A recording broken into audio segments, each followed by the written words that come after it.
एक बार की बात है। एक राज्य में एक राजा की दो पुत्रियां थीं। यूं तो वे दोनों ही बड़े सुंदर, सुशील और गुणवान थे, परंतु राजा की छोटी बेटी के मन में किसी भी वस्तु की अभिलाषा नहीं थी।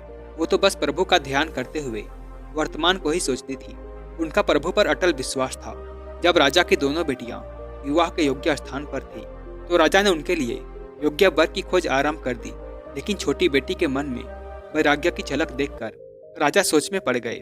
राजा वर की तलाश तो कर रहे थे, लेकिन छोटी बेटी की शादी के लिए कोई वर नहीं मिल पा रहा था। फिर राजा ने अपनी बड़ी बेटी की शादी एक राजा से कर दी।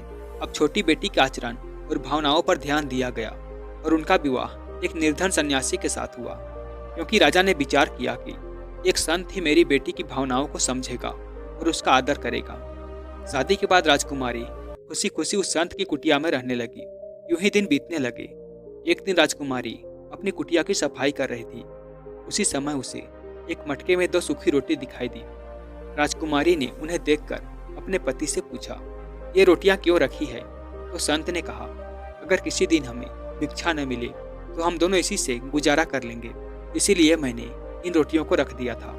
अपने पति की यह बात सुनकर राजकुमारी आश्चर्यचकित हो गई और हंसते हुए कहा, स्वामी, मेरे पिता ने मेरी शादी की क्योंकि उन्हें लगा कि तुम भी मेरी तरह बैरागी हो।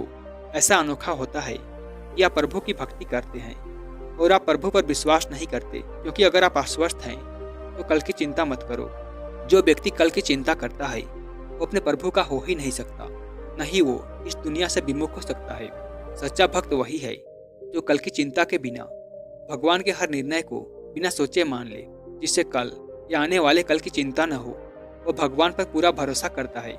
वो भगवान का सच्चा भक्त भी है, वही उपासक है और वही सच्चा सन्यासी भी है।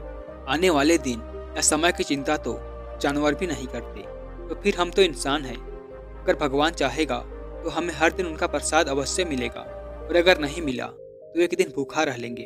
अपनी पत्नी की बातें सुनकर संत हैरान हो गया। उसने सोचा कि मैं तो सिर्फ नाम का संत हूँ, जो संन्यास लेकर भी संसार के मोह माया में उलझा हुआ हूँ। आज का खाकर कल के लिए चिंतित हूँ, और एक ये है जो राजमहल में रह के भी मुझ निर्धन के साथ मेरी कुटिया में चली आई। सच तो यह है कि मेरी पत्नी ही असली संत है। और उसने राजकुमारी से कहा, सच में आज तुमने मुझे जो ज्ञान दिया है उसने मेरी आंखें खोल दी। तुम राजमहल को छोड़कर मेरी इस कुटिया में चली आई, और मैं फिर भी कल की चिंता कर रहा हूँ। केवल पहनावे से कोई संत नहीं बनता। संत बनने के लिए अपने मन और मस्तिष्क को संयमित भी करना पड़ता है। आज मुझे वैराग्य का अर्थ और महत्व समझ आ गया।